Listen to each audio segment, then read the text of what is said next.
देना नहीं चाहता हूं, ठीक है, लेकिन आप लोगों को प्रॉमिस करना पड़ेगा, जब कोई रेमेडी काम ना करे, बहुत ही ज्यादा प्रॉब्लम में आ गए हो, फिर आप ये रेमेडी को यूज करोगे या सजेस्ट करोगे, you all have to promise me, नहीं तो मैं नहीं दूंगा। जी सर, वी प्रॉमिस यू। नहीं नहीं, सबका नहीं आ रहा है प्रॉमिस, जी सर। क्योंकि बहुत डेंजर होता है। जी sir. Okay sir, okay. Okay sir, promise.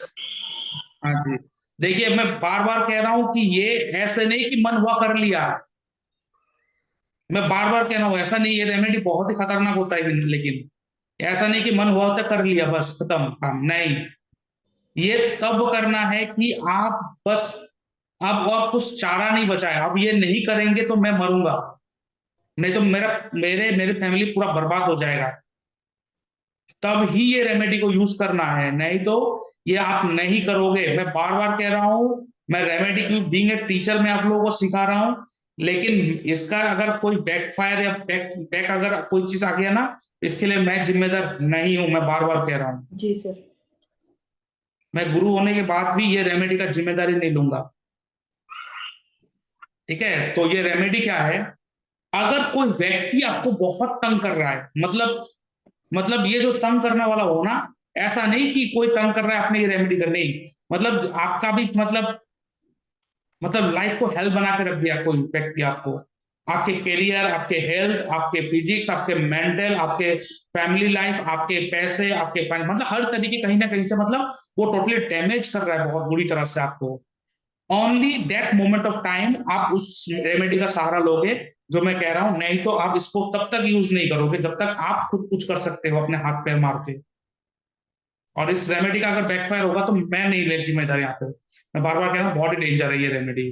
क्या करना है, कोई व्यक्ति आपको बहुत ज्यादा तंग कर रहा है, मतलब यू आर, मतलब आपको मतलब डिस्ट्रॉय, आप मतलब हार गए हो, मतलब फ्रस्ट्रेट हो गए हो, टेंशन एंजाइटी डिप्रेशन, आप मतलब सुसाइड ही कर लेंगे आप, और अच्छा नहीं लग रहा है, only on that moment of time ये व्यक्ति वो सारा लोग कर सकता है, जो जैसे कि आजकल देख रहे हो दाऊदी के केस में लड़के लोगों को फंसा रहे, लड़के लोग मरने के कगार में आ गया, कोई जी सुसाइड सर। भी कर देते हैं, तो वो व्यक्ति कर सकता है। तो ये रेमेडी क्या करता है, और ये रेमेडी के लिए मैं अच्छा खासा चार्ज लेता हूँ, कम से कम 3-4 हज़ार रुपये ले लेता हूँ, फ्री में देता नहीं हूँ ये, ठीक है।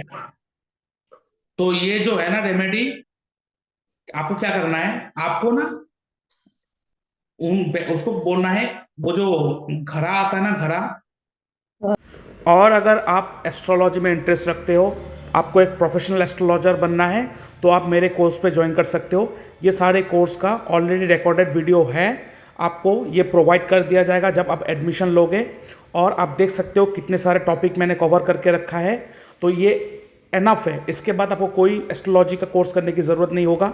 तो आप इसको कोर्स को अगर लेना चाहते हो तो इसके लिए आप मेरे इस व्हाट्सएप नंबर पर मैसेज कीजिए और आप एडमिशन लीजिए, आपको सारा का सारा वीडियो प्रोवाइड कर दिया जाएगा, और आपको एक ग्रुप में ऐड करा जाएगा जहाँ पे हर हफ्ते एक लाइव क्लास होता है, जहाँ पे हर टॉपिक के ऊपर डिस्कशन होता है। तो यहाँ पे लाइव क्लास विथ रिकॉर्डिंग सब आपको प्रोवाइड करा जाएगा, और इस कोर्स का जो फीस है only 21,000 and duration is 3 month, और ये हमारे institute dynamic astro and vastu science के तरफ से आपको प्रोवाइड करा जाएगा। स्टार्ट करेंगे वो रेमेडी, और रेमेडी खत्म होने के बाद हम लोग केपी में जाएंगे, तो केपी में थोड़ा चीजें चेंज होगा, थोड़ा क्रिटिकल होगा चीजें। तो यहाँ पर जब रेमेडी में खत्म कर दूंगा, खत्म करने के बाद आखिर में मैं आप लोगों को, आज तो सारा नहीं खत्म होगा, 2 क्लास मिनिमम चाहिए होगा रेमेडी खत्म करने के लिए। रेमेडी खत्म करने के बाद जो वैदिक पार्ट में आप लोगों को मैंने जो इतना जो क्लासेस हुआ, वो सारा में से कोई अगर डाउट है आप पूछ लीजिएगा, चीजों को समझने में अगर तकलीफ हो रहा है तो पूछ लीजिएगा, नहीं तो केपी में जब जाएंगे ना, तो वहां पे थोड़ा समझने में थोड़ा आपको इशू हो सकता है, क्योंकि केपी में हम लोग लगन चार्ट और केपी चार्ट, जिसे हम लोग कहते हैं भाव चलित चार्ट, उसे दोनों को एक साथ यूज करेंगे साइमल्टेनियसली, ठीक है। और वहां पे जितना भी सारा कुछ खेल होगा, वो खेल होगा नक्षत्र लॉर्ड और सब लॉर्ड के ऊपर ही पूरा खेल चलेगा, और house significance and planet significance के ऊपर बात चलेगा कि सिग्निफाई क्या कर रहा है, एक एक हाउस अपने स्क्रिप्ट में क्या दे रहा है, एक एक प्लेनेट, वो सारा स्क्रिप्ट में ऊपर बात होगा। तो सारा का सारा जो खेल होगा ना वो नक्षत्र और सबलॉर्ड, मतलब नक्षत्र और उप नक्षत्र के ऊपर ही बात चलेगा पूरा का पूरा केपी। ठीक है, तो इसलिए आप लोग अगर वैदिक में कुछ भी डाउट है तो आप मुझे पूछ लीजिएगा। चलिए रेमेडी पे स्टार्ट करते हैं। तो सबसे पहले स्टार्ट करते हैं रेमेडी। बृहस्पति अगर फर्स्ट हाउस में है, जैसे कि हमें पता है जुपिटर फर्स्ट हाउस में बैठने से एक व्यक्ति को थोड़ा बहुत तकलीफें दे देते हैं। जब भी उनका 8वां साल चलता है लाइफ में, वो 8वां साल उनके लिए बहुत तकलीफदायक होता है। हर 8वां साल, हर 8वां मतलब 8, उसके बाद 16, उसके बाद 24, उसके बाद 32, 40, 48, ऐसे जब भी 8वां साल रनिंग होगा उस समय उसको कुछ ना कुछ तकलीफें ये बृहस्पति उनको देगा। तो बृहस्पति फर्स्ट हाउस में अगर हो, कुछ तकलीफें आपको आ रहा है जुपिटर रिलेटेड, तो किस तरह का रेमेडी आपको करना है। ठीक है,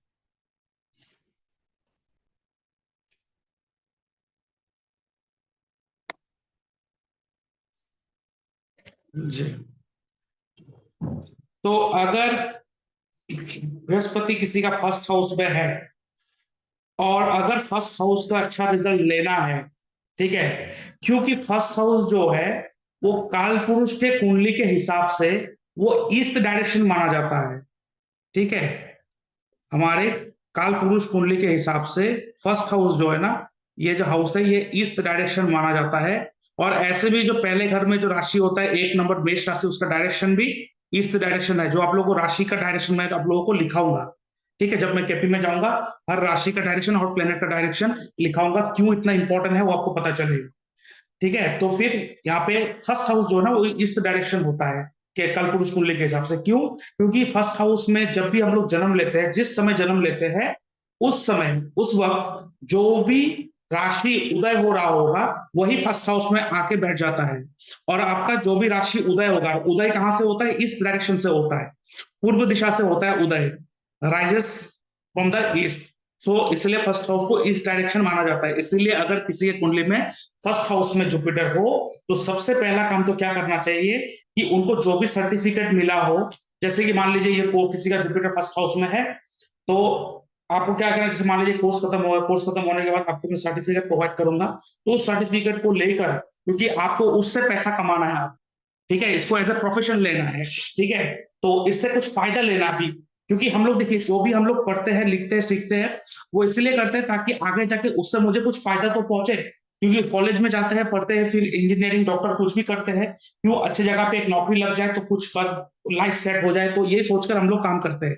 तो इसीलिए अगर जुपिटर फर्स्ट हाउस में है तो ऐसे व्यक्ति को सबसे पहला रेमेडी क्या करना चाहिए, उनके अच्छे फ्यूचर के लिए उनको अपने जो सर्टिफिकेट उनको जो मिलेगा वो सर्टिफिकेट लेके उसको गोल्डन फ्रेम से फ्रेम करवाकर, ठीक है, गोल्डन फ्रेम से फ्रेम करवाकर उसको अपने जिस भी डायरेक्ट मतलब जिस भी जगह पे वो बैठता है, वो अपने ऑफिस में हो या अपने घर पे हो, तो ईस्ट डायरेक्शन में लगा देना है। ठीक है, पूर्व दिशा में वो सर्टिफिकेट लगा देना है, या आपको ऑफिस में भी नहीं चाहिए, घर के डायरेक्शन में भी लगा चलेगा।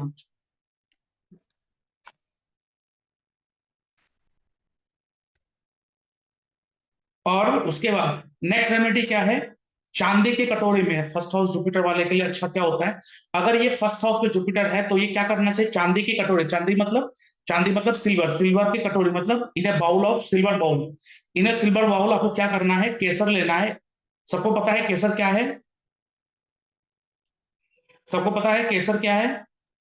हाँ सर। सर हाँ, जुपिटर। हाँ, तो केसर लेना है, उस केसर को उस चांदी के कटोरे में घोल कर उसको अपने फोrehead में एक टीका लगाना है, उसके जीभा में, जीभ जो टंग है, टंग पे एक टीका लगाना है, और तीसरा टीका अपने नाभि पे लगाना है, जिसे हम लोग कहते हैं नेवल, तो नाभि पे टीका लगाना है। तो ये 3 जगह पे अगर वो टीका लगाता है, आप देखिए ना, हमारे जो ब्राह्मण होते हैं, ब्राह्मण जो पूजा करने बैठते हैं वो क्या करते हैं, पूजा करने से पहले चंदन खींचते हैं, उससे पहले अपने सर पे लगाएगा, दोनों बाजुओं में लगाएगा, पेट में लगाएगा, पेट के आजू बाजू में लगाएगा। क्यों? क्योंकि वही किसी किसी एक चक्र को एक्टिव करता है उस समय। तो इसीलिए जुपिटर अगर फर्स्ट हाउस में है तो ऐसे व्यक्ति अपने फोरहेड पे, अपने टंग पे और अपने नेवल पे, ये 3 जगह पे केसर का अगर तिलक लगाए रोज सुबह नहाकर, तो बृहस्पति फर्स्ट हाउस उनको बहुत अच्छा रिजल्ट प्रोवाइड करते हैं।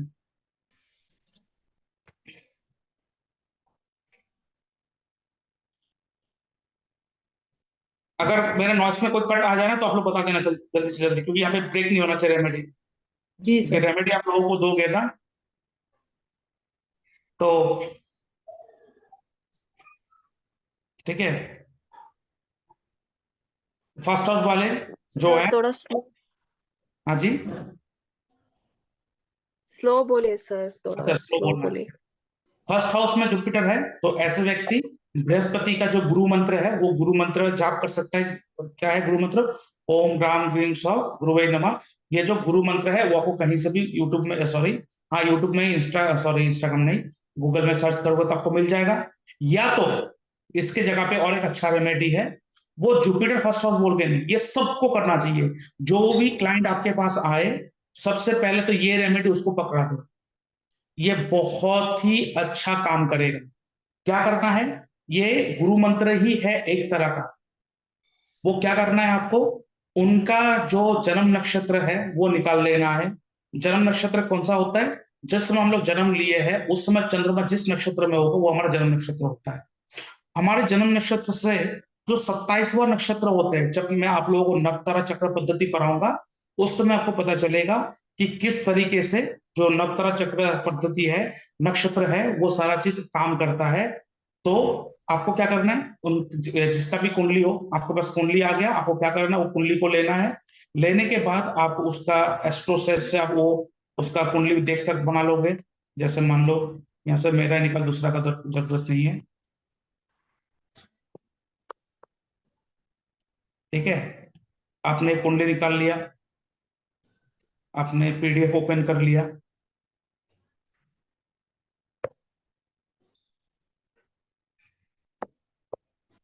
तो आपने यहाँ पे आया और यहाँ पे देखा ये रहा star Lord, star Lord, star पद, राशि लॉर्ड, राशि पद। अब इसका मतलब क्या है? स्टार लॉर्ड, स्टार लॉर्ड का मतलब नक्षत्र लॉर्ड, स्टार पद मतलब नक्षत्र। अभी स्टार का मतलब हमेशा नक्षत्र, याद रखिएगा, ठीक है। स्टार मतलब नक्षत्र होता है। तो ये इनका देखिए, जब उनका जन्म हुआ था, उनका मतलब मेरा जो जन्म हुआ था उस समय चंद्र जो था मेरा वो आद्रा नक्षत्र के पहले पद में था। पद कितना होता है? 4 पद, हर नक्षत्र का 4 पद होता है। तो टोटल 27 नक्षत्र इंटू, देखिए क्यों हमें कहा जाता है कि 108 बार हमें मंत्र जाप करना चाहिए, यह चीज अच्छी तरह से जान लीजिए, क्यों हमें 108 बार मंत्र जाप करना चाहिए। कोई व्यक्ति कहता है कि ठीक है 108 बार नहीं तो 11 बार कर लो, नहीं तो 21 बार कर लो, नहीं तो 41 बार कर लो, या तो 45 बार कर लो। लेकिन यहाँ पे आज आपको पता चलेगा कि 11 बार कब करना है, 21 कब करना है। अगर आपको पता है तब ये कर सकते हो, अगर नहीं पता तो 108 बार ही करना है। क्यों? देखिए हमारे हर नक्षत्र, टोटल 27 नक्षत्र होता है, हर नक्षत्र को 4 पद में डिवाइड करा गया है। तो 4 पद इंटू 27 कितना होगा? 108 टोटल। इसीलिए 108 बार मंत्र जाप करना होता है। अब क्या है कि आप यहाँ पे ये देख के रखो, क्योंकि मैं आपको जो बताऊंगा वो जरूरी होगा। यहाँ पे मेरा जो जन्म नक्षत्र है वो आद्रा नक्षत्र। तो ऐसे ही क्लाइंट का अपना नक्षत्र देख लिया, जन्म नक्षत्र, उसके बाद क्या करना है बताएंगे, लेकिन वो 108 बार चीज बात वाला क्लियर करते हैं। अब क्या है कि आप देखो, आपने ये नक्षत्र का चार्ट, अब वो पता है यहाँ पे टोटल 27 नक्षत्र देके रखा है और हर नक्षत्र का 4 पद होता है। तो 4 पद 27 नक्षत्र इंटू 4 पद तो 108, ठीक है। अब क्या होता है, आपको बोला गया कि आप इस मंत्र का जाप करो, ठीक है। आपने वो मंत्र जाप करा, कौन सा मंत्र जाप करा? किसी एक प्लेनेट का जाप करा आपने, किसी भी एक प्लेनेट का मंत्र जाप होगा। तो 9 प्लेनेट होते हैं, 9 में से किसी एक प्लेनेट का मंत्र जाप करोगे। और आपको पता है हर एक प्लेनेट के पास 3-3 नक्षत्र है, एक प्लेनेट के पास 3 नक्षत्र है, टोटल 27 नक्षत्र हो गया। तो आपको पता नहीं, मान लीजिए किसी ने आपको बुध का नक्षत्र का, बुध का मंत्र जाप करने दिया, मर्क्यूरी का।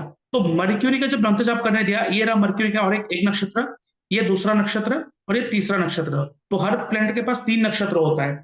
तो आपने क्या करा कि आपको पता है कि उन्होंने कहा है कि आप बुध के लिए आप ये मंत्र जाप करो, गुरु के लिए आप ये मंत्र जाप करो। तो आपने समझ लो एग्जाम्पल के लिए हम लोग मर्क्यूरी को ले लिया। तो अब जो मैंने जो मंत्र बोला, ये मुझे भी पता नहीं, ये आपको भी पता नहीं। जो मर्क्यूरी का जो मैंने आपको मंत्र जाप बोला, वो मंत्र जाप कौन से नक्षत्र को रिप्रेजेंट कर रहा होगा? शायद वो अश्लेषा को कर रहा होगा, शायद ज्येष्ठा को कर रहा होगा, शायद रेवती को कर रहा होगा। हाँ, अगर कोई व्यक्ति है जो बहुत ही एक्सपर्ट है इन नक्षत्रों के ऊपर, वो बता देगा कि हर एक मंत्र जो होता है ना, वो हर एक नक्षत्र को डिनोट करता है, और वो बता देगा कि ये जो मंत्र है ना, ये मंत्र इस प्लेनेट का, ये नक्षत्र का इस पद का होता है। तो आपको पता चल जाएगा वो पद आपको कहाँ पे मिल रहा है, यहाँ पे किसी पे से कोई कौन से पद में वो आ रहा है सीक्वेंस में, तो आपको पता चल गया, लेकिन जनरली पता नहीं होता है। तो अब देखो क्या है कि आपको जो मंत्र बोला गया है कि आप ये बुध का मंत्र जाप करो, मान लेते हैं वो मंत्र कहीं ना कहीं से ये अश्लेषा को ही टच कर रहा है, और वो ब्राह्मण ने आपको बोल दिया, वो पंडित ने बोल दिया कि आप 11 बार मंत्र जाप करो। अब देखो एक चीज, 1 2 3 4 5 6 7 8 9, तो 9 यहाँ पे नक्षत्र आ गया, और 9 में से 4 पद होता है। तो यहाँ पे अभी देखो हर नक्षत्र का 4 पद होता है, तो 4 इंटू 9 कितना हुआ, 36।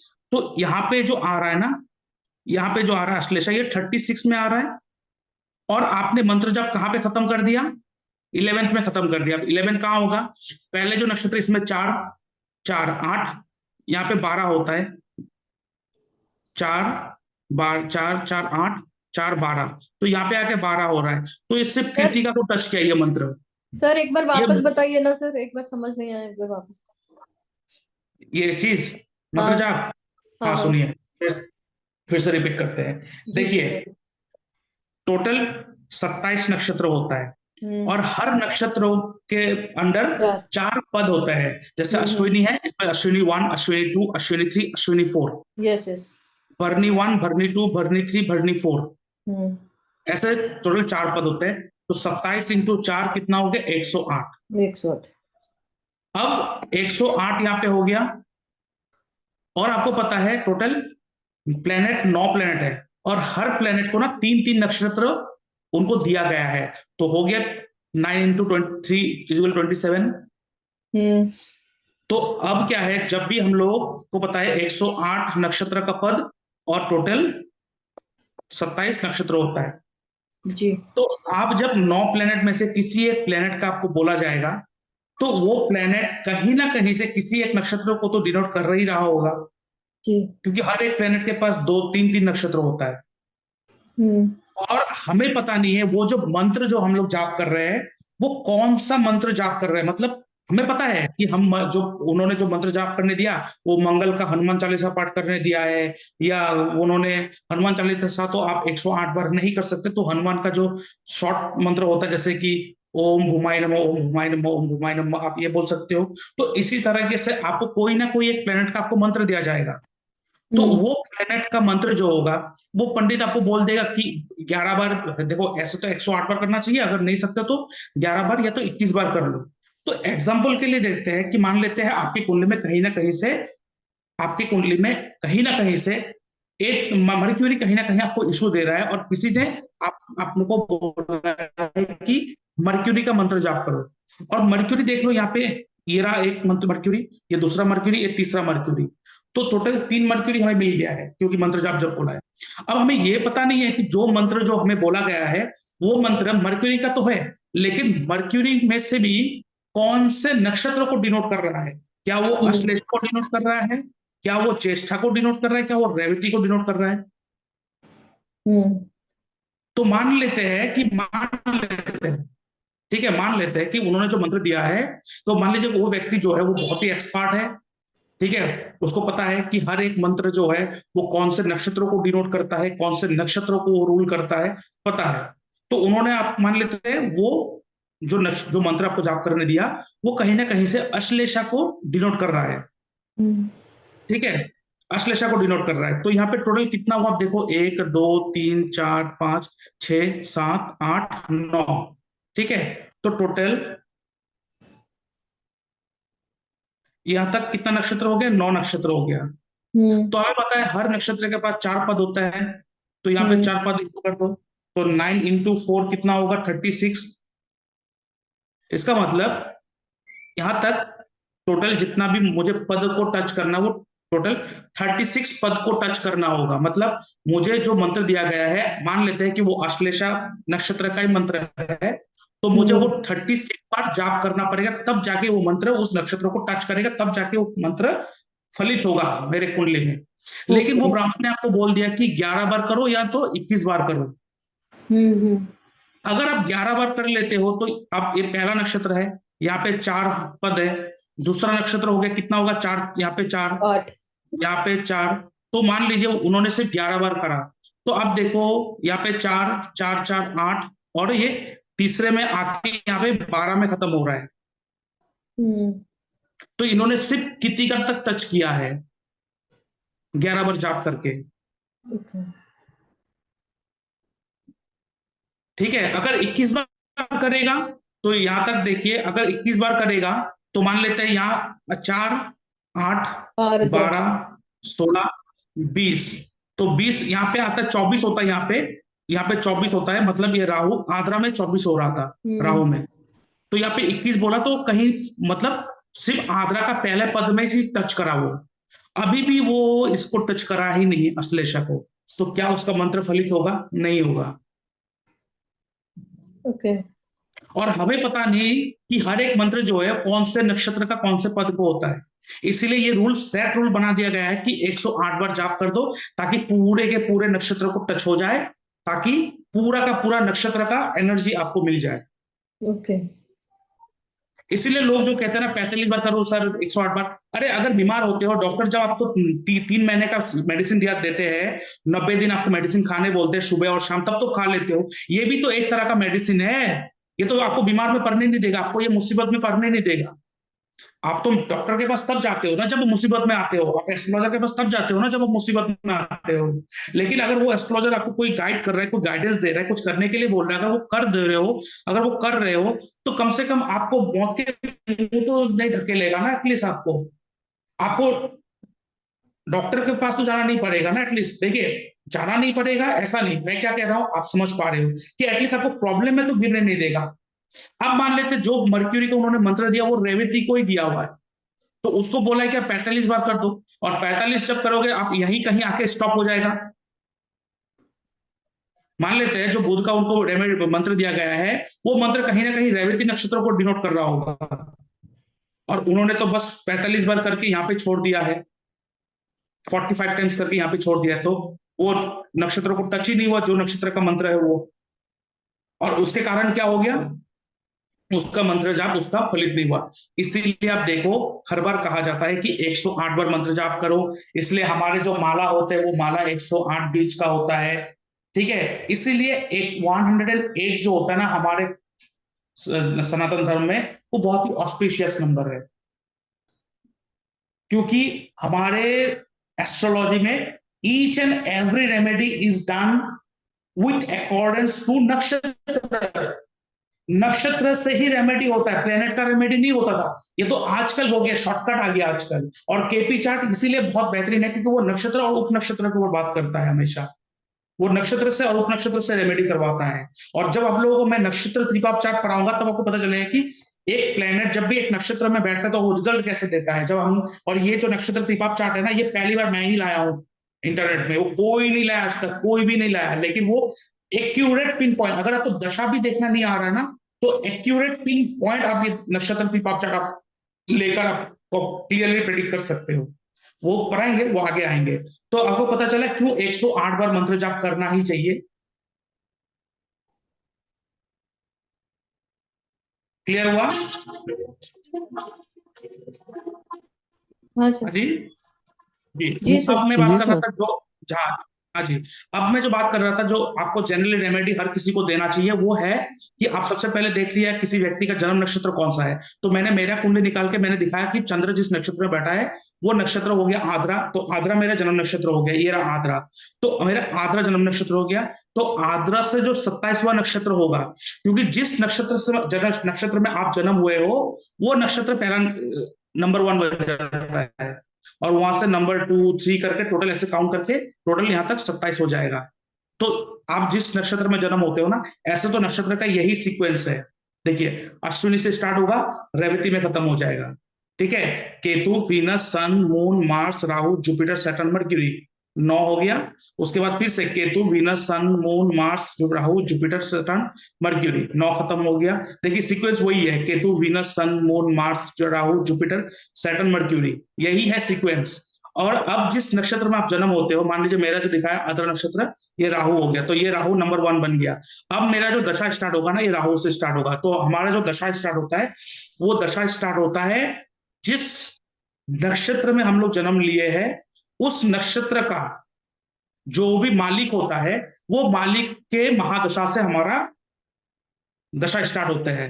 तो राहु से अगर मेरा स्टार्ट होगा तो उसके बाद जुपिटर ही आएगा, सैटर्न आएगा, मर्क्यूरी आएगा, केतु आएगा, वीनस आएगा, सन आएगा, मून आएगा, मार्स आएगा, टोटल 9 हो गया। फिर से राहु से स्टार्ट हो जाएगा। इस तरह से सीक्वेंस बनता है। तो हमारा जो जन्म नक्षत्र होता है वो पहला नक्षत्र बन गया। अब ये पहले नक्षत्र से जो 27वां नक्षत्र है, वो 27वां नक्षत्र कौन सा होगा? इससे ऊपर वाला ही होता है। जन्म नक्षत्र से जो ऊपर वाला नक्षत्र होगा ना, वही 27वां नक्षत्र होता है। आप काउंटिंग करके देख लेना, हर बार आपके जन्म नक्षत्र से जो ऊपर वाला नक्षत्र होता है वही 27वां नक्षत्र होता है। तो वो जो 27वां नक्षत्र होता है ना, वो अति मित्र होता है हमारा, अति मित्र, not only just friend, it's a best friend. तो अति मित्र जो नक्षत्र होता है वो हमेशा हमें प्रोटेक्ट करने आता है। तो मेरा 27वां नक्षत्र कौन सा हो गया? मृगशिरा। अब आते हैं यहां पर, आपको क्या करना, आप कैसे निकालोगे इस चीज को देख लो। बहुत सारे लोगों को ना वो ढूंढने में तकलीफ होता है, तो आपने इंटरनेट में आके एस्ट्रोसेज ओपन कर लेना है। ठीक है, ये ऐप में ओपन नहीं होगा, आपको गूगल में ही करना पड़ेगा। एस्ट्रोसेज आप टाइप करोगे तो उनका वेबसाइट आ जाएगा। ये ओपन हो गया, इस तरीके से आपने वेबसाइट को ओपन कर लिया। उसके बाद आप देखो, यहां पर देखो, ये 3 डैश दिया हुआ है ऐसे करके, ये रहा। ठीक है, ये रहा। ठीक है, आपने ये क्लिक किया, ये चार्ट ओपन हो गया। नीचे आते रहो, नीचे आते रहो, आते रहो, ये क्या आ गया? चला गया। ठीक है, अब आप देखो, ये ऑकल्ट लिखा हुआ है, इस ऑकल्ट को क्लिक करो, ऐसे चार्ट ओपन हो जाएगा। तो थोड़ा नीचे आ जाओ, नीचे आते ही आप देखना कि यहाँ पे कुछ ये लिखा हुआ है, नक्षत्र। देखा है आपने? ये नक्षत्र को क्लिक करो, थोड़ा देर वेट करो, ये आ जाएगा। अब देखो यहाँ पे टोटल 27 के 27 नक्षत्र का ये आ गया। देखो ये रहा, आ गया। तो मैं आपको यहाँ पे अभी 27वां नक्षत्र आपको निकाल लेना है। तो मैंने देखा कि मेरा आद्रा है, और आद्रा का 27वां नक्षत्र मृगशिरा है। तो मृगशिरा, ये रहा मृगशिरा। तो मृगशिरा में क्लिक कर देना है। अब जब क्लिक करोगे, ये पूरा का पूरा चार्ट ओपन आके आ जाएगा आपके पास। अब यहाँ पे जो भी चीज है ना, वो आपके लिए बहुत ही इंपॉर्टेंट होता है। यहाँ का सिंबल क्या है? Dears head. तो आप अगर हिरन का सर अगर अपने बाजू में कहीं भी टैटू बना के लगा के रखते हो, लेकिन ऐसा नहीं कि जाके भी टैटू बना लो, लेकिन मैं कह रहा हूं कि पहले ये टेस्ट करके देखो। थोड़ा दिन आप गूगल को अपने वॉलपेपर में लगाओ, कहीं भी लगाओ, फोटो अपने साथ लगाओ, देखो कैसा परिणाम आ रहा है। ठीक है, ये डियर्स हेड सिंबल हो गया। उसके बाद देखो यहाँ पे जो एलिमेंट हो गया वो पृथ्वी। तो अगर आप, मैं अगर ज्यादा से ज्यादा टाइम अगर जमीन पे गुजारूं ना, तो मुझे बहुत ज्यादा एनर्जी प्राप्त होगा। उसके बाद यहाँ पे बर्ड कौन सा आ रहा है? हैन। हैन, इसका मतलब ये बर्ड जो है ना, वो मुझे प्रोटेक्ट करने आया है, ये बर्ड मुझे दिशा दिखाने के लिए आया है। अब अगर मैं हैन, चिकन का मीट खाऊंगा ना, तो मैं अपने दोस्त को मार के खा रहा हूँ, लाइफ में दिशाहीन हो जाओगे। इसीलिए हमारे शास्त्र में ये कहा गया था कि नॉनवेज नहीं खाना चाहिए, क्योंकि 27 नक्षत्र है, हर नक्षत्र में कोई ना कोई जानवर बनेगा। किसी के लिए कोई हिरन बनता है, किसी के लिए कोई चिकन बनता है, किसी के लिए ईगल बनता है, ऐसे बहुत सारे पक्षी होते हैं। ठीक है, तो अभी मुझे ना ये जो हैन, ये मुझे अपने घर पे पालना है, इनको केयर करना है। उसके बाद देखो ये ट्री है। अभी देखिए एक्चुअली लोग क्या करते हैं, घर में तुलसी जी, नीम का पेड़, और उसके बाद बेलपत्र का जो पेड़ आता है वो, पीपल का पेड़, और कहीं कहीं पे केले का पेड़, ये 5 पेड़ होते हैं जिसको पूजा करते हैं। और हर एस्ट्रोलॉजर सिर्फ लिख देते हैं आप इस तुलसी जी को जल चढ़ाओ, आप बेलपत्र का जो पेड़ होता है ना, बेल का पेड़, उसमें जल चढ़ाओ। आप इसके क्या कहते हैं, आप पीपल के पेड़ में पानी चढ़ाओ। ऐसा नहीं है। आपको देखना है आपके लिए कौन सा पेड़ है। जो आपका 27वें नक्षत्र में ये ट्री आएगा ना, उस ट्री को घर में लगाओ, उसको देखभाल करो, उसको पानी दो, उसको पूजा करो, उस पेड़ के नीचे जाकर बैठो, तो आपको बहुत फायदा होगा। लाइफ में दिशाहीन हो गए, उस पेड़ के नीचे जाकर बैठ जाओ। अब आपको कोई कह रहा है कि आप पीपल के पेड़ को पूजा करो। अब नवतरा चक्र पद्धति के हिसाब से आपके कुंडली में ऐसे 9 नक्षत्र होता है, जैसे प्रत्यारी हो गया, बुध हो गया, विपत हो गया। वो नक्षत्र का जो पेड़ आता है उसको अगर पूजा करते रहोगे तो आपको प्रॉब्लम हो जाएगा। तो देखो, ऐसा तो नहीं हो सकता कि ऐसा तो कहीं आप गलती तो नहीं कर रहे हो कि आप बेल के पेड़ को आप पूजा कर रहे हो और वो आपके कहीं विपत में आ रहा होगा, पत्यारी में आ रहा होगा, या आपके वध में आ रहा होगा। वो क्या चीज है, पत्यारी, विपद, वो सब क्या है, वो जब नवतरा चक्र पद्धति पढ़ेंगे तब ये चारों चीज आप लोगों को सिखाएंगे, तो आपको पता चल गया ये। उसके बाद बॉडी पार्ट में इंपॉर्टेंट कौन सा है मेरा, आईब्रू। तो आईब्रू को मुझे प्रोटेक्ट करके रखना है, उसको अच्छी तरह से मेंटेन करके रखना है। ईस्ट डायरेक्शन मेरे लिए बहुत सही है, ठीक है। उसके बाद इसका देवता कौन बनते हैं, आप देखो डेटी कौन बनता है, Somdev, Soma, the nectar God. इस सोमा देवता को पूजा करो, ठीक है। उसके बाद नीचे आओ, मोस्ट इंपॉर्टेंट ये चीज देखो, यहाँ पे क्या लिखा हुआ है, यहाँ पे लिखा है विष्णु सहस्त्र नाम मंत्र एस पर चरण। एस पर चरण मतलब देखिए, विष्णु सहस्त्र नाम मतलब विष्णु जी का सहस्त्र नाम मतलब 1000 नाम होते हैं। तो इतना सारा नाम तो कोई पाठ नहीं कर सकता है। इसी तरह क्या करा गया यहाँ पे देखो, 1 2 3 4 5 6 7 8, ये 8 लाइन जो है ना, ये 8 लाइन कौन से नक्षत्रों को डिनोट करता है, ये 8 लाइन डिनोट करता है मृगशिरा को। तो जिसका भी नक्षत्र जन्म, जिस नक्षत्र में जन्म हुआ है, उसका जो 27वां नक्षत्र है उसे निकालो और देखो उसके लिए कौन सा विष्णु सहस्त्र नाम का कौन सा पाठ आ रहा है, तो उसको पाठ करने बोलो। अब मेरा जन्म नक्षत्र आग्रा है, आग्रा से 27वां नक्षत्र मृगशिरा है, मैंने मृगशिरा निकाला और मृगशिरा से मुझे ये मंत्र मिल गया विष्णु सहस्त्र नाम का। तो जब मैं ये पाठ जाप करता हूं ना, तो मुझे डायरेक्ट ये मेरे जो अति मित्र नक्षत्र है मृगशिरा, उसको ट्रिगर कर देगा। तो देखो, विष्णु सहस्त्र नाम का जो पाठ है ना, वो डिवाइड करा गया है 27 नक्षत्र के अंदर। तो आप विष्णु सहस्त्र नाम का जो पूरा का पूरा सहस्त्र नाम पाठ करोगे ना, तो टोटल 27 नक्षत्र ट्रिगर हो जाता है। लेकिन आपको बस वही ट्रिगर करना है जो आपका दोस्त है। इसीलिए मैं कह रहा हूं कि आप मंत्र भी वो जाप कर रहे हो, कहीं आपका वो विपरीत परिणाम तो नहीं दे रहा है। क्योंकि आप देखो, मैंने बोला ना, हर मंत्र जो है ना एक एक नक्षत्र को रूल करता है। तो अब देखो, विष्णु सहस्त्र नाम का जो पाठ है उसमें से देखो, ये पाठ जो है ये मृगशिरा को रूल कर रहा है। तो ऐसे ही हर नक्षत्र के लिए एक एक पाठ डाला गया है। तो अब अगर आप विपद, पत्यारी, बद, उस नक्षत्र का अगर आप पाठ कर लोगे तो आपके लिए तो वो प्रॉब्लमेटिक हो जाएगा। इसीलिए हमें पता होना चाहिए कि मंत्र भी मुझे कौन सा जाप करना चाहिए। क्योंकि थोड़ा छोटा नॉलेज, लोगों के पास नॉलेज बहुत कम होते हैं। लोग मतलब वो लोग नहीं, मतलब जो सिखाते हैं बहुत सारे लोग, वो ना जानने के कारण क्या होता है, वो सिखा तो देते हैं कि प्लेनेट ऐसे होने से ये करना है वो करना है, लेकिन करने के तरीके कौन बताएगा। अब देखो, यहाँ पे देखो, हर एक नक्षत्र का मंत्र भी होता है, देखो ये मंत्र होता है, देखिए। तो मैं इसीलिए मैं कहता हूँ ना, मंत्र जो है ना एक एक नक्षत्र को टच करता है और हर एक रेमेडी नक्षत्र के हिसाब से होता है। तो आपको क्या करना है कि आपको आपके जन्म नक्षत्र से जो 27वां नक्षत्र है उसको ओपन कर लेना है। उसमें जो विष्णु सहस्त्र नाम का जो भी पाठ आ रहा है ना, वो पाठ को आप स्क्रीनशॉट मार के या लिख लो या कुछ भी कर लो, और इसी पाठ का जब अभी जाप करोगे ना, तो उसी समय तुरंत आपका मृगशिरा नक्षत्र को ट्रिगर हो जाएगा। और मृगशिरा नक्षत्र ट्रिगर होने से क्या होगा मेरे लिए, क्योंकि मेरा 27वां नक्षत्र अति मित्र है, मुझे प्रोटेक्ट करेगा, ठीक है। और इसीलिए हमेशा 27वां नक्षत्र जो होता है ना हमारे जन्म नक्षत्र से, उस चीज को ना हमेशा साथ में रखना चाहिए।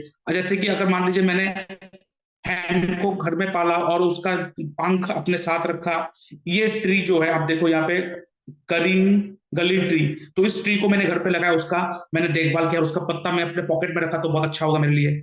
अब देखो रेमेडी कैसे करते हैं, पहले जमाने में कैसे रेमेडी होता है। आप लोगों को पता है कृष्ण भगवान किस नक्षत्र में जन्म हुआ था, कृष्ण भगवान किस नक्षत्र में जन्म हुआ था, रोहिणी। रोहिणी नक्षत्र में जन्म हुआ था। और रोहिणी से 27वां नक्षत्र रोहिणी। क्या होता है, कृतिका।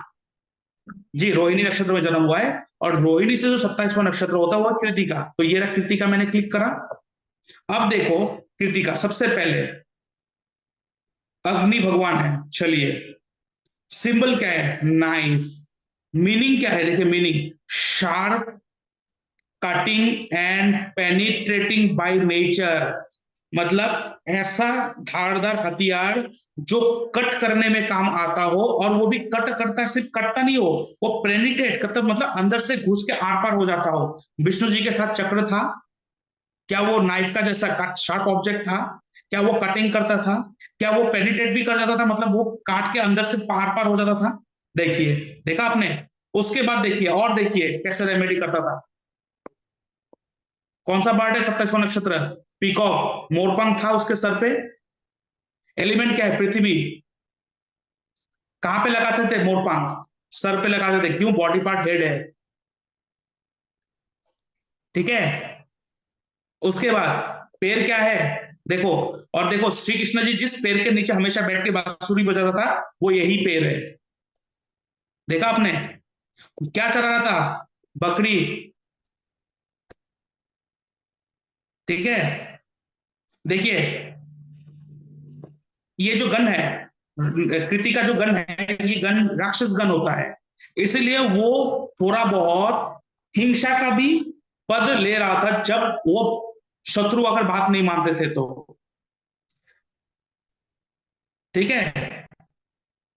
देखिए, इसीलिए आप देखो हमारे जितने भी भगवान है, हर किसी के पास कुछ ना कुछ ऐसे चीज उनके साथ होते हैं जो उनको सिंबलाइज करते हैं। जैसे कि अगर मैं गदा बोल दूं ना, गदा, तो तुरंत हनुमान जी का पिक्चर आ जाएगा। अगर मैं त्रिशूल बोलूं तो तुरंत आपके मन में शिव जी का फोटो आ जाएगा।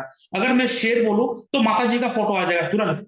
अगर मैं बोलूं वो सितार बोलूं तो आपको तुरंत आपका सरस्वती माँ का फोटो आ जाएगा सर पे। क्यों? वो लोग क्यों ऐसे जानवर अपने साथ रखते थे? क्योंकि वो जानवर उनके 27वां नक्षत्र था। जितने भी हमारे भगवान थे, सॉरी भगवान है, वो उसके पास वो जो सिंबलाइज चीजें होते हैं ना, वो उनका 27वां नक्षत्र का होता था। इसलिए वो हमेशा उनके साथ रखते थे, और वही चीज उनको हमेशा प्रोटेक्ट करा जब भी मुसीबत आया। तो आपको जब भी मुसीबत आएगा, वो प्रोटेक्ट कौन करेगा? 27वां नक्षत्र करेगा आपका। तो सबसे पहला रेमेडी आपको यही देना है सबको। सबसे पहले जो भी व्यक्ति आएगा, उसका जन्म नक्षत्र निकालिए, उससे उसका 27वां नक्षत्र लिखिए, देखिए, और उसका जो विष्णु सहस्त्र नाम का जो भी पाठ आ रहा हो ना, वो पाठ जो 8 लाइन देगा ना, वो 8 लाइन उसको दिला दो। आप बोलो इसको जाप रोज करो आप। तो देखिए, ये है सबसे बेहतरीन रेमेडी।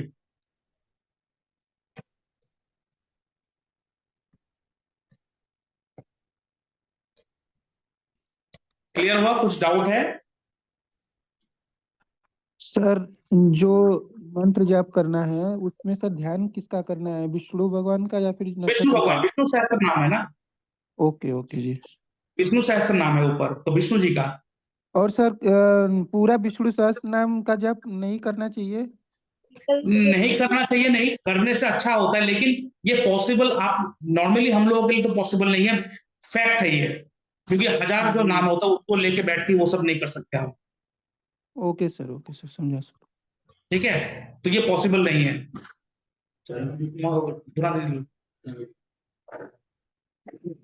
तो ये पॉसिबल नहीं है, पॉसिबल नहीं, एक्चुअली पॉसिबल है, लेकिन आप देखो ना, एक व्यक्ति, उसको 108 बार आप मंत्र जाप करने बोल रहे हो, उससे उसका फट रहा है। जी सर।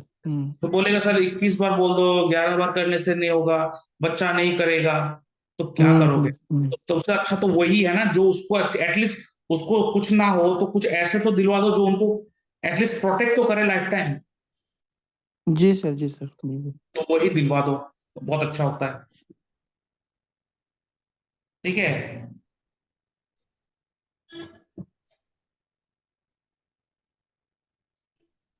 चलिए, तो आपको गुरु मंत्र तो मैंने बोला ही फर्स्ट हाउस में है तो। सर कृष्ण भगवान मोर पंख हाँ, हेड में लगाते थे। हेड में नहीं लगाते हैं ना सर। हाँ जी। हम कहाँ कहाँ रखेंगे? तो मोरपंख देखिए, सबके लिए तो मोरपंख नहीं आएगा। जिसके लिए आएगा उसको आप बोल सकते हो, जो छोटा एक मोरपंख रखो, अपने पार्ट्स पे रखो, अपने पॉकेट पे रख दो, शर्ट के पॉकेट में रख दो। कोट पहन रहे तो कोट के बैक पॉकेट में रख दो, अंदर रख दो, लोगों को दिखाना जरूरी नहीं ना, बस मेरे साथ होना चाहिए। ओके जी। और हर किसी लिए तो मोरपंख नहीं आएगा। जैसे मेरे लिए हैन आया, अभी हैन जो है उसका अगर मैं पंख लेके शार्ट पे सर पे लगाऊं तो देखने में खराब लगेगा, तो उसका पंख अगर मिल जाए तो मैं पॉकेट के अंदर डाल लूंगा। ठीक है। और जो पेड़ आएगा, जो ट्री 27वां नक्षत्र का जो ट्री आएगा, उसका आप ये ले लो, उसका पत्ता ले लो उस ट्री का, वो पत्ते अपने साथ में रखो। तो जो हमारे 27वां नक्षत्र में जो भी चीज आना आता है ना, उसे हमें नहीं खाना है, उसको सेवा देना है। तो बहुत सारे आप देखोगे ऐसे नक्षत्र में मिलेगा जिसका 27वां नक्षत्र जो आएगा ना, उसका पेड़ आम का पेड़ आता है, तो उस व्यक्ति को आम नहीं खाना है, उसको आम को पूजा में चढ़ाना है और लोगों को खिलाना है श्रद्धा पूर्वक। हाँ, अगर वो खाना चाहता है तो बहुत ही श्रद्धा पूर्वक उसको विथ रेस्पेक्ट वो खाए, और उसका छिलका जो है ना वो रेस्पेक्ट कहीं जगह पे, अच्छी जगह पे वो रखे, फेंके नहीं, रखे। ठीक है। चलिए आगे बढ़ते हैं। सर मंत्र को 108 टाइम्स बोलना चाहिए। विष्णु सहस्त्र नाम 6 मंत्र आपने बोला ना, आपका 4-5 मंत्र है ना, पर्टिकुलर एक एक मंत्र को 108 टाइम्स बोलना चाहिए सर। ये उतना ही बोल कर समाप्त होना चाहिए सर। नहीं नहीं, आप और बढ़ा सकते हो, लेकिन क्या है ना कि आपको कम से कम वो नक्षत्र तो टच हो जाए ना, और आपको पता नहीं वो मंत्र कौन से नक्षत्र को डिनोट कर रहा है। ठीक है। नो सर, सर वो जो नक्षत्र का जो विष्णु सहस्त्र नाम वाला जो 8 लाइन है, जी। जो 8 लाइन, उसको कितनी बार चैंट करना चाहिए? देखिए नॉर्मली उसको अगर करना है तो देखिए मंत्र तो आपको 108 बार ही करना है, लेकिन वो जी। लाइन क्या है, 108 बार अगर पॉसिबल नहीं है तो एक बार में बैठ के नहीं करना है। आप एक बार में विष्णु जी के सामने बैठकर आप चाहे 11 बार कर लो, 21 बार कर लो, उसके बाद पूरे दिन में मन में गुनगुनाते रहो। Okay sir. पूरे दिन में मन में गुनगुनाते रहो, क्या फर्क पड़ेगा, कुछ तो प्रॉब्लम नहीं होगा। जी सर, जी सर। और अगर आपके पास टाइम है तो बैठ के कम से कम कितना टाइम लगेगा, अगर वो याद हो जाए ना तो 5 मिनट लगेगा ज्यादा से ज्यादा। जी सर। पहले टाइम में देखिए मुझे भी याद नहीं होता, मैंने क्या करा, यूट्यूब से एक वीडियो डाउनलोड करा, पूरा विष्णु सहस्त्र नाम का पूरा वीडियो डाउनलोड करा। करने के बाद देखा मेरा जो नक्षत्र आ रहा था, जो भी आपको दिखाया, वो कौन से टाइम में आ रहा है, वो टाइम स्टैम्प निकाल लिया, एडिट किया, वो सारा वीडियो को मैंने कट करा, सिर्फ वही पोर्शन रखा जो पोर्शन में मेरे वो 8 लाइन आ रहा है, और उसको सिर्फ सुबह में जब मैं आता हूँ चैम्बर में बैठता हूँ उसको प्ले कर देता हूँ। तो अभी वो प्ले शब्द सुनते सुनते सुनते शब्द तो मन में याद हो जाएगा ना, जब याद हो जाएगा तो मैं गुनगुनाते रहूंगा मुंह से। जी सर। तो वो कर सकते हो स्टार्टिंग में, आप वीडियो डाउनलोड कर लो और देखो उस वीडियो में कौन से मिनट में आ रहा है टाइम, कौन से टाइम में आ रहा है, तो उस टाइम को पकड़ लो, बाकी सबको एडिट करके डिलीट कर दो, बाकी पार्ट वही पार्ट आप रख दो, और उसको आप थोड़ा टाइम को स्लो कर दो ताकि धीरे धीरे चले। फिर उसको सेव करके उसको प्ले करो, अपने सामने रख के आपको गुनगुनाते रहो, अगर गुनगुना नहीं आ रहा सुन तो रही हो, काम हो जाएगा। जो मैं करता हूँ इस तरह से। चलिए। जी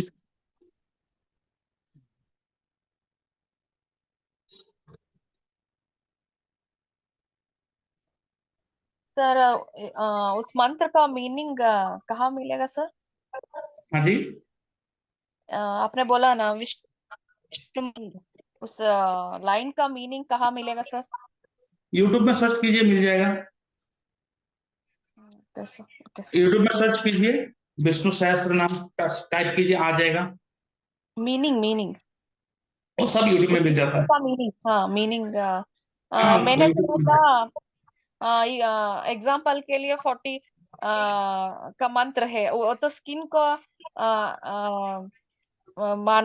शरीर में कुछ स्किन प्रॉब्लम हो तो उस मंत्र का जाप करने से वो तो चला जाएगा, इस तरह मैंने सुना था sir.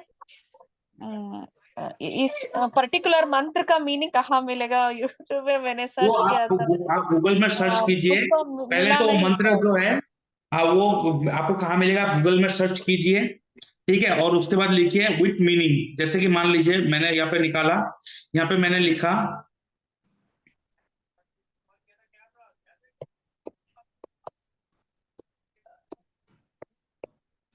Hanuman Chalisa with meaning आ गया ना। यहाँ पे किसी भी वेबसाइट पर आप डाल लो, या तो ये पे देखो, अगर आपको इंग्लिश आता हो, हिंदी आता हो, कुछ भी आता हो, ये रहा, ये आपने निकाला, आप देखो, ये पेज में देखो आप, ये देखिए, इधर ये जो है ना, ये मंत्र है और इधर ये मीनिंग है, ये देखिए, ये रहा, श्री गुरु चरण सरोज रज, ये जो है, ये पाठ है और ये मीनिंग है। तो आप गूगल में कुछ भी टाइप कर दो, विष्णु सहस्त्र नाम एंड इट्स मीनिंग, बस पीडीएफ आ जाएगा कहीं ना कहीं से, कुछ ना कुछ तो आ ही जाएगा, मैं तो ऐसे ढूंढता हूँ। जी सर, जी सर।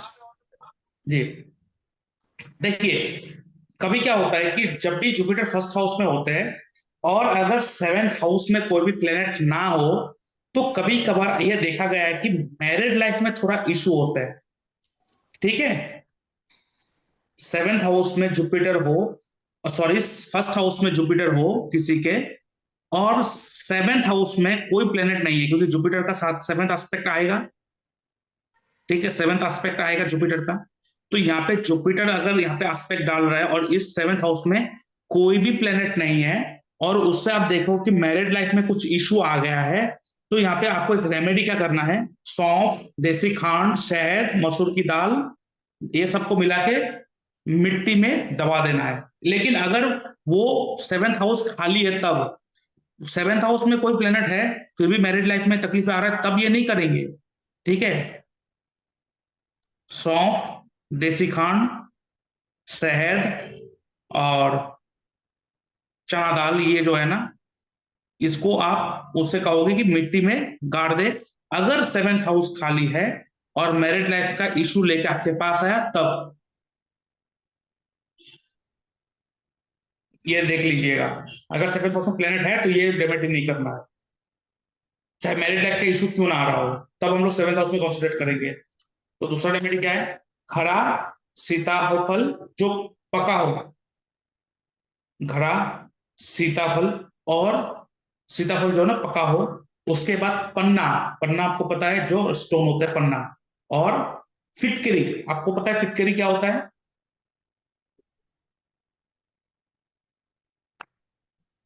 सोप के लिए सोप एलम सोप एलम होता है सर। बनाने में सोप सर क्या एलम होता है? बोलते हैं, एलम एलम एलम। हाँ, हाँ जी, वो बहुत लोग दाढ़ी वाड़ी ठीक है, करते हैं ना, कट जाता है तो उसको लेके ऐसे कर लेते हैं, तो पानी को हाँ जी, प्यूरिफाई करते हैं, पानी को भी हाँ प्यूरिफाई हाँ, कर पानी लेते को हैं। फिटकरी देता है वो जो होता है। और कभी कभार लड़के लोग जो होता है ना, वो दाढ़ी करके, हाँ दाढ़ी हाँ, बना के शेविंग। बाल में लगाते हैं, वो भी फिटकरी होता है। हाँ, जी, तो क्या है,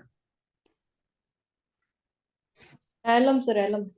घड़ा सीताफल पीला हो, जो पका हुआ पीला हो, पन्ना फिटकरी, ठीक है, शक्कर, दही, कपास, घी, फूल, और शनि का जो भी आइटम हो, जैसे कि ड्राई फ्रूट्स हो गया, ऐसे सारे चीज है, ये सारे चीज लेकर आपको किसी भी धर्म स्थल पे देके आना है।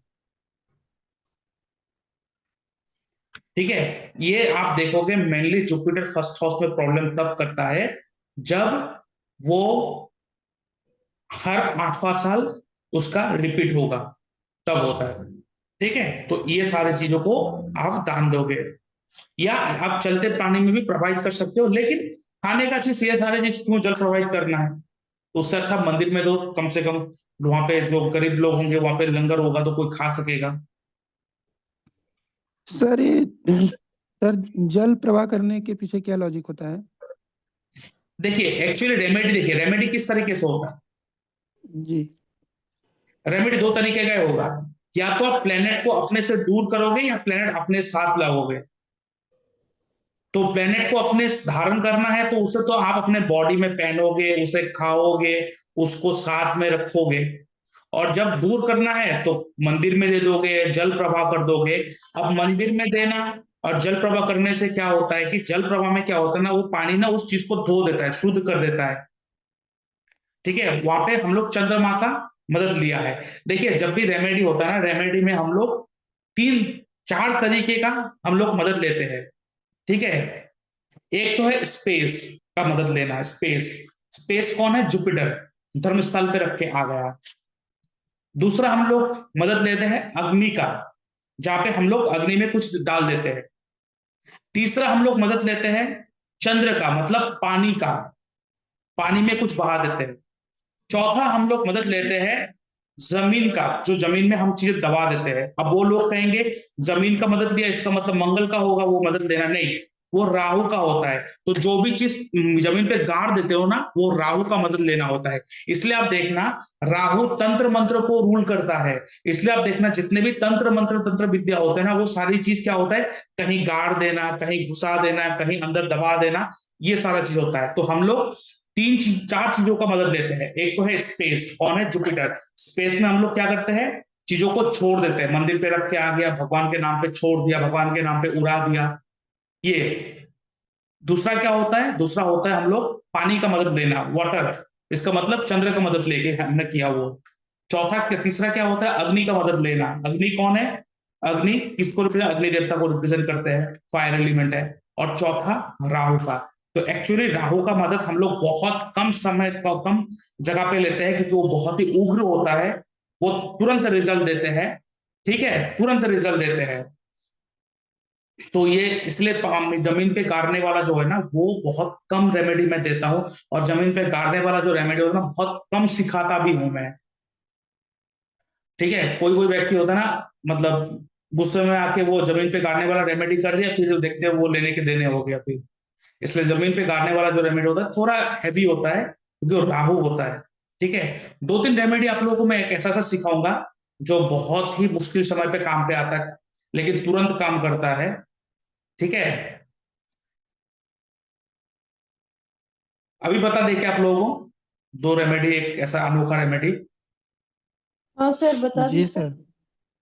सुनिए, अगर कोई व्यक्ति आ रहा है और कह रहा है लाइफ में बहुत ज्यादा मुश्किलें आ रहा है, चारों तरफ से मुश्किलें ही मुश्किलें आ गई, मतलब फाइनेंस का इशू, साथ में प्रोफेशन का इशू, फैमिली का इशू, चारों तरफ से आ गया प्रॉब्लम, पता नहीं चल रहा है क्या करे क्या ना करे, दिमाग काम नहीं कर रहा है। तो उस सिचुएशन को तुरंत न्यूट्रलाइज करने के लिए, न्यूट्रल करने के लिए सबसे बड़ा रेमेडी क्या है? उनको बोलना है कि एक टीन का डब्बा लेना है। टीन का डब्बा कम से कम आधा किलो का हो, और उससे बड़ा हो तो बहुत अच्छा है। एक टीन का डब्बा लेके आना, ठीक है, पूरा टीन का डब्बा लेके आना। और उसके बाद उस टीन के डब्बे में, ठीक है, दूसरा कोई नहीं चले, टीन का डब्बा चाहिए। उसमें जो सौंफ हम लोग जो खाते हैं, सौंफ का मतलब आप लोग क्लियर हो गया? सौंफ किसे कहते हैं? इंग्लिश में फेनल कहते हैं, सौंफ। सौंफ जी हमको पता सर। है, वो जो हम लोग होटल में खाना खाने के बाद देते हैं, शादी ब्याह में देते हैं। जी एनी सर। सीड बोलते हैं सर, एनी सीड। हाँ जी, वो एक बार निकाल लेते हैं, क्योंकि यहाँ पे गलत नहीं होना चाहिए फिर। क्या कहते हैं इसको? फेनल, फेनल सीड्स बोलते हैं sir, fennel. Fennel seeds. Spelling क्या होगा? FENNEL, FENNEL sir, fennel. FENN, हम्म। फेनल स्टेट, सीड्स, सौंफ। सौंफ, हाँ यही। ऐसे ही ग्रीन कलर वाला लेना है, आजकल बहुत सारा आता है यहाँ पे, मीठा चीज मिक्स करा हुआ, रेड कलर का कुछ कोटिंग हो रहा है, ऐसा नहीं। साबुत यही लेना है, फेनल सीड लेना है, यही लेना है जो ऐसा ही हो, यहाँ पे कोई मिक्सचर उच्चर नहीं। तो इसको लेके आना है। लेके आने के बाद उस टीन के डब्बे में ठूस ठूस के भरना है, ठूस ठूस के, जितना आप ठूस के भर सको, ठीक है, ठूस ठूस के भर सको। भरने के बाद उसको, उस टीन के डब्बे को आप ढक्कन लगा दो। लगाने के बाद डायरेक्शन का कोई मसला नहीं है, आपको बस ये देखना है कि आपके घर में किचन कहाँ है, वो जगह पे। और ये सारा काम उसी व्यक्ति को करना है जिसको प्रॉब्लम आ रहा है, दूसरा कोई टच नहीं करेगा। तो उस डब्बा को लेकर आप किचन में कहीं भी रख दो, किचन में जाकर कहीं भी रख दो। तो वो सिचुएशन है ना, 10-15 दिन में न्यूट्रल होने लग जाता है, ठीक है। तो किचन में कहीं भी प्लेस करवा दो। और देखिए, ये जो रेमेडी है ना, मैं एक्स्ट्रा चार्ज करता हूँ ये रेमेडी के लिए, तो ऐसे फ्री में मत बांट दीजिएगा किसी को भी, ठीक है। दूसरा रेमेडी, बहुत सारे लोग इस तकलीफ में रहते हैं कि मेरे जो हस्बैंड है वो बहुत दारू पीता है, उसको कम कैसे करें, है ऐसा? सर ये बहुत डिब्बा सारे ने ये, हाँ जी, ये जो डिब्बा है वो कितना बड़ा होना चाहिए? कम से कम आधा किलो, 500 ग्राम का आधा किलो मिनिमम होना चाहिए। उससे थोड़ा बड़ा हो तो उसके ऊपर है, लेकिन आधा किलो मिनिमम। सर ये स्टील का बोले हैं सर, ये टीन का बोले हैं सर? टीन का डब्बा, टीन, स्टील का नहीं, जैसे टीन का डब्बा। सर, जैसे घी कोई लिया, घी का डब्बा हाँ हो जाए, वो घी का डब्बा खाली हो गया जी फिर जी उसको खाली धो करके के। उसमें रख लो ना, अमूल हाँ हो गया हाँ, का। ओके। कोई भी डब्बा चलेगा, लेकिन डब्बा टीन का होना चाहिए और आधा किलो का होना चाहिए मिनिमम। उससे बड़ा हो तो चलेगा। उसके बाद उसके अंदर फेरल सीट पूरा भर दो। भरने के बाद उसको अपने घर के जहाँ पे भी किचन है, किचन में रख के प्लेस कर दो। Direction doesn't matter. और उसके बाद और एक चीज क्या है कि आप देखियो आजकल एंटी जो वायरस के लिए बहुत प्रॉब्लम हो रहा है।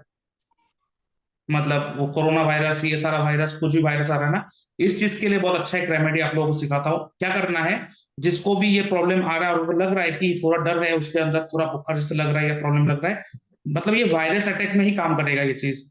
क्या करना है, वही फेनल सीड लेना है, एक सफेद कपड़ों में उसका पोटली बना लेना है। पोटली बनाने के बाद अपने बिस्तर के जो पिलो है उसके नीचे रख देना है, अपने सिरहाने, मतलब सर के सामने सिरहाने पे रख देना है। उसके उसके बाद क्या करना है, उस पोटली में आपने रख दिया और रात भर अपने सोया। सोने के बाद वो फैनल को किसी भी पेड़ के नीचे फेंक के आओ। फिर नेक्स्ट उसी दिन नया बनाओ पोटली। फिर लेकिन वो पोटली में ना, वो जो पोटली बना सिर्फ पोटली को नहीं फेंकना, वो पोटली को खोल कर उसको फेंकना है अंदर का फैनल को पूरा। ठीक है, उसके बाद वो पोटली वहां पे फेंक दो वहां पे। फिर नया पोटली बनाओ और उसे फिर से अपने सर के नीचे रख दो। फिर उसे फेंक दो। ऐसे आप लोग कम से कम 3 दिन करना है। और 3 दिन हो जाने के बाद चौथे दिन से नया पॉटली बना के उसको वहीं रख दो। फेंकने की जरूरत नहीं है। जब तक ऐसा ना लगे कि अभी सिचुएशन न्यूट्रल हो गया है, तब उसको हटा के कहीं फेंक दो। लेकिन 3 दिन कंटिन्यू फेंकना है, चौथे दिन के साथ उसको बना के रख दो और वहीं रख दो, अपने सिराने पे रख दो। आप देखना छोटा मोटा खरोच आएगा, लेकिन ज्यादा कुछ कर नहीं पाएगा। ये बहुत अच्छा रेमेडी है। तीसरा रेमेडी कहता हूं कि वो जो दारू वाला, जी दारू का सर। बहुत issue है।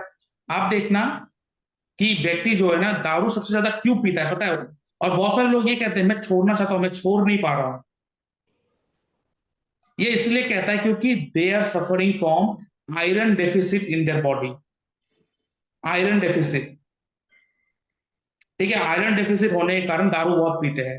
तो उनको क्या करना है, उसके लिए अच्छा रेमेडी बहुत सारे लोग करवा लिया वास्तु के हिसाब से, south of south west direction disposal का होता है, तो डिस्पोजल की जगह पे रख दो तो वो दारू पीना छोड़ देगा। और कहीं ना कहीं से अगर उसके कुंडली में, इसलिए मैं कहता हूं वास्तु इतना खास काम नहीं करता है, astro vastu is most important. कहीं ना कहीं से अगर उसका SSW 4th हाउस डिनोट कर दिया, तब तो उसको और मन जाएगा दारू पीने का, क्योंकि 4th हाउस आपका सुकून है, आपका कंफर्ट जोन है, तो दारू पी के आपको कंफर्ट महसूस होगा। तो इस तरह से हम लोग रेमेडी नहीं करते हैं वास्तु के जैसा। ठीक है। और आप लोग खुद सोचिए ना, अगर वो फिक्स्ड है कि वास्तु ऐसे करने से ठीक हो, तो हर किसी को रिजल्ट मिलना चाहिए था। हर किसी को रिजल्ट नहीं मिलता है। On one and only is astrology. Astrology के ऊपर कुछ नहीं है। तो उसको क्या करना है रेमेडी के रूप में, उनको बोलना है 4 कीले लेके आना है। 4 कील, लोहे का जो कीले होता है ना, लोहे का कील लेके आना है। उसको अच्छी तरह से धोना है, गर्म पानी से उबाल के उसको अच्छी तरह से वॉश कर ले, ताकि वहां से जितना भी गंदगी है वो हटा जाए। क्यों हट जाए? क्योंकि नेक्स्ट टाइम जो बॉयल करना है ना, वो 4 किलो को पानी में बॉयल करना है। और वो जो पानी है ना, थोड़ा थोड़ा थोड़ा थोड़ा सारा दिन उसको पीना है। तो इसीलिए वो कील जो लाएंगे ना, लाने के बाद उसको अच्छी तरह से धोए, साफ से धोए, साबुन से धोए, गर्म पानी से उबल कर उसको फिर से धोए, उसको पानी को फेंके 3-4 बार पानी उबल कर, मतलब अच्छी तरह से उस किलो कील को जो है ना न्यूट्रलाइज कर लेना है, ताकि ना कि वो लेने के देने ना पड़ जाए फिर। ठीक है। तो वो कील को अच्छी तरह से धो के, जो भी जम्स है, जो भी ऑयल है, जो भी केमिकल है, पूरा खत्म हो गया, पूरा अच्छी तरह से क्लीन हो गया। उसके बाद उसको गर्म पानी में फिर बॉईल करना है अच्छी तरह से, और उस पानी को उस व्यक्ति को थोड़ा थोड़ा पीना है। देखना अब 10 से 15 दिन के अंदर उसका जो दारू पीने का जो सेंस है ना, वो कम हो जाएगा। ठीक है। अब कील नेक्स्ट रेमेडी और बताता हूँ। कील ये कील बहुत ही, कील मीन्स, कील को क्या बोलते हैं उसको? Nail, needle, nail, nail, needle, needle, nail, nail nail, से, nail, nail, nail. Nail.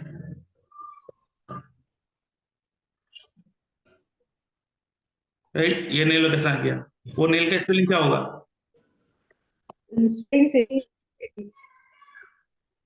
NAILS। Sir iron, iron nail लिख दीजिए सर। आयरन नेल लिख दीजिए सर। हाँ ये रहा। Okay sir, okay.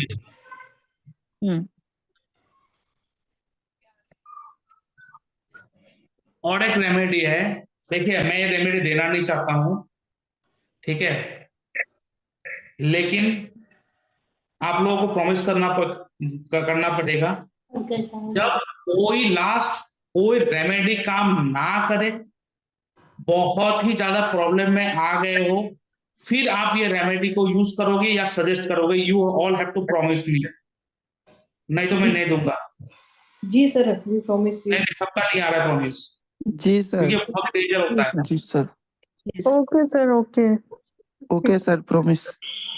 हाँ जी, देखिए मैं बार बार कह रहा हूं कि ये ऐसे नहीं कि मन हुआ कर लिया, मैं बार बार कह रहा हूं ऐसा नहीं, ये रेमेडी बहुत ही खतरनाक होता है, लेकिन ऐसा नहीं कि मन हुआ होता कर लिया बस खत्म काम, नहीं, ये तब करना है कि आप बस, अब कुछ चारा नहीं बचा है, अब ये नहीं करेंगे तो मैं मरूंगा, नहीं तो मेरे फैमिली पूरा बर्बाद हो जाएगा, तब ही ये रेमेडी को यूज करना है, नहीं तो ये आप नहीं करोगे। मैं बार बार कह रहा हूं, मैं रेमेडी की बीइंग ए टीचर मैं आप लोगों को सिखा रहा हूं, लेकिन इसका अगर कोई बैकफायर या बैक अगर कोई चीज आ गया ना, इसके लिए मैं जिम्मेदार नहीं हूं, मैं बार बार कह रहा हूं, जी सर।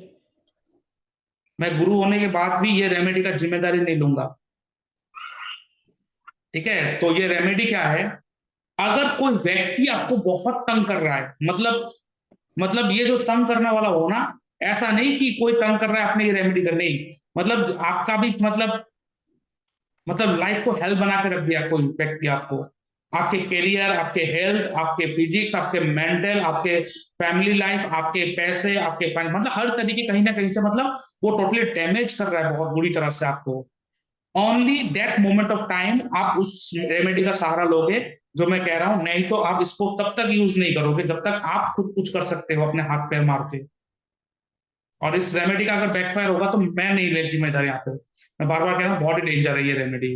क्या करना है, कोई व्यक्ति आपको बहुत ज्यादा तंग कर रहा है, मतलब यू आर, मतलब आपको मतलब डिस्ट्रॉय, आप मतलब हार गए हो, मतलब फ्रस्ट्रेट हो गए हो, टेंशन एंजाइटी डिप्रेशन, आप मतलब सुसाइड ही कर लेंगे आप, और अच्छा नहीं लग रहा है, only on that moment of time ये व्यक्ति वो सारा लोग कर सकता है, जो जैसे कि आजकल देख रहे हो दाऊदी के केस में लड़के लोगों को फंसा रहे, लड़के लोग मरने के कगार में आ गया,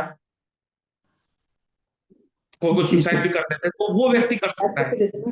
तो ये रेमेडी क्या करता है, और ये रेमेडी के लिए मैं अच्छा खासा चार्ज लेता हूँ, कम से कम 3-4 हज़ार रुपये ले लेता हूँ, फ्री में देता नहीं हूँ ये, ठीक है। तो ये जो है ना रेमेडी, आपको क्या करना है, आपको ना उसको बोलना है, वो जो घड़ा आता है ना, घड़ा,